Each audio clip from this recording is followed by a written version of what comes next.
Bonjour, je me présente.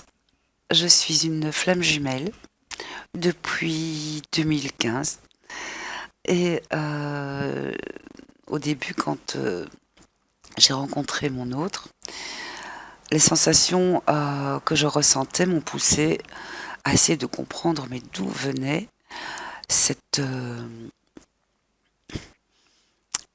ce ressenti en fait. Parce qu'effectivement, même si j'ai déjà été souvent amoureuse dans ma vie, c'était plus qu'être amoureuse, c'était vraiment être complètement submergée par l'intensité de cet amour. Et cet amour était réciproque, et l'est toujours, mais il était réciproque. Il y a eu, dès le départ, de la part de mon jumeau, une forte attirance. Moi, non. Quelque chose s'est passé, mais je n'avais pas envisagé, ni même pensé avoir une relation amoureuse avec lui. C'était juste quelqu'un qui m'avait tout de suite paru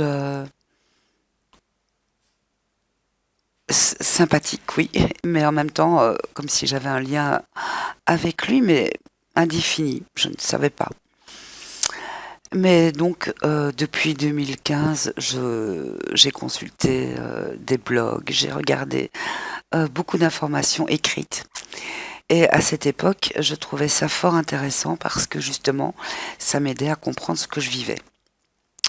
Puis j'en suis arrivée à regarder des vidéos sur YouTube.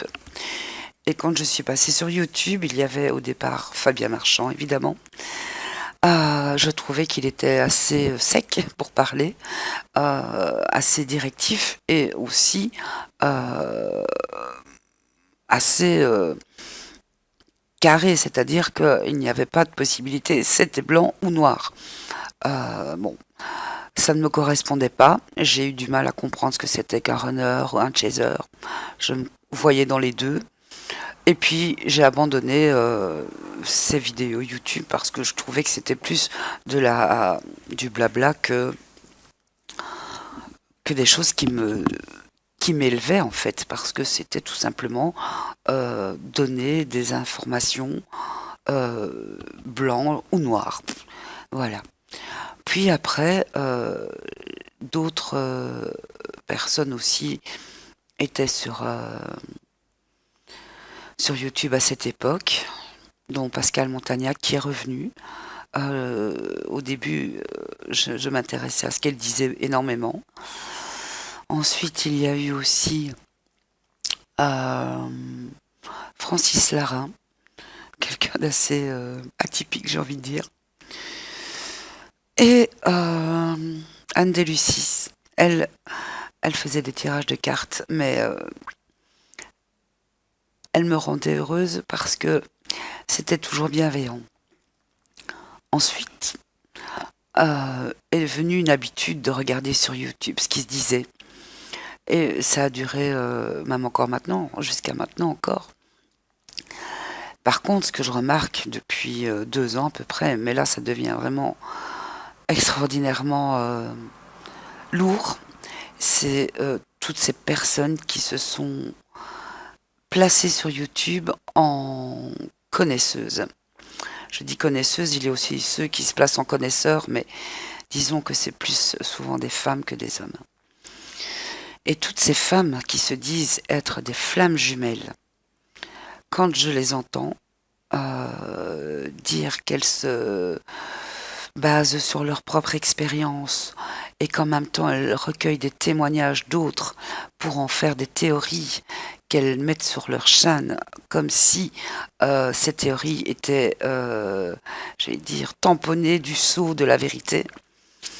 Ça me fait peur et je pense que maintenant, euh, celles et ceux qui sont en relation directe avec leurs jumeaux, qui se sont peut-être tus jusqu'à présent parce que, justement, n'ayant pas de raison d'intervenir, il est temps que ça s'arrête parce que euh, dans une relation d'amour, on ne peut pas aimer en supposant ce que l'autre peut ressentir sans en avoir le cœur net.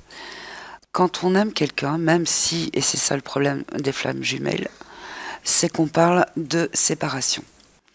Et du fait de cette pseudo-étape de séparation, tout le monde, toutes les personnes n'ayant pas de relation avec leurs dits jumeaux, se pensent flammes jumelles parce qu'elles sont en séparation. Et cette séparation, c'est le puits dans lequel tout le monde s'engouffre parce que c'est la vache à lait en fait.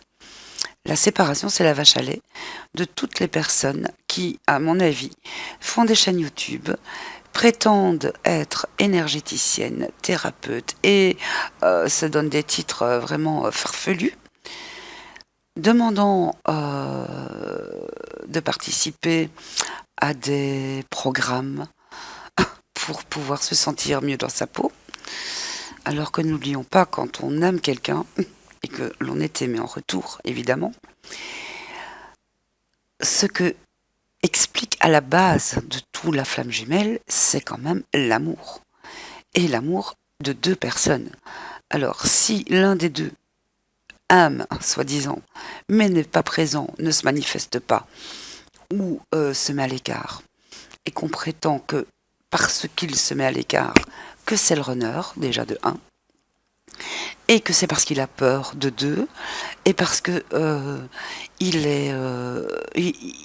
n'est pas prêt. Enfin, tous ces prétextes qui ne sont là que pour justement faire passer, pas le temps, mais faire digérer la pilule finalement à toutes ces personnes d'être seules en fait. Et les youtubeurs et youtubeuses qui sont sur le net et qui profitent de cette solitude qui fait mal, parce que quand on est amoureux de quelqu'un et qu'on n'a pas de retour, ça fait horriblement mal, mais il y a un profit et en même temps il y a une manière d'agir qui fait que on entretient l'attente de l'autre. Surtout ne pas lâcher, surtout avoir la foi, surtout, toujours la promesse de. Ça, c'est une chose qui est vraiment, je trouve, inadmissible. Ça ne devrait plus. On ne devrait pas permettre ça. Mais, évidemment, chaque personne est adulte et doit savoir faire le tri. Mais bon, à ce niveau-là, il faut quand même ouvrir les yeux à un moment donné et arrêter de s'illusionner parce que on ne peut pas indéfiniment attendre le retour de quelqu'un. S'imaginer qu'il pense à nous tous les matins, tous les midis, tous les soirs, qu'on est connecté. Même si on est connecté dans la 5D, imaginons que ce soit vraiment le cas. Moi, je n'ai pas conscience d'être connecté dans la 5D. J'ai des ressentis que je ne sais pas d'où ils viennent, mais je ne nommerai pas ça 5D. Tout ça, ce sont des mots qu'on nous apprend dans une logique, je vais dire, dans un jargon spirituel. Mais si on oublie le jargon spirituel et qu'on regarde notre vie telle qu'on la vit, on ressent des choses, mais si on n'est pas en relation avec quelqu'un, on ne sait pas vérifier si c'est vrai. Moi, je ressens certaines fois des choses et je vérifie que de l'autre côté, oui, il y a une similitude. Et ça, c'est étonnant et ça fait plaisir parce que au moins, tout n'est pas du blabla sur Internet. Mais par contre, quand on te demande de suivre un soin énergétique ou une formation pour vérifier que la tierce, je ne sais pas quoi, soit dans le chemin ou pas dans le chemin, là je trouve que vraiment on exagère. Et même s'il y a de la bienveillance dans les mots, derrière c'est du mercantile. Et c'est inadmissible. Voilà pour le moment.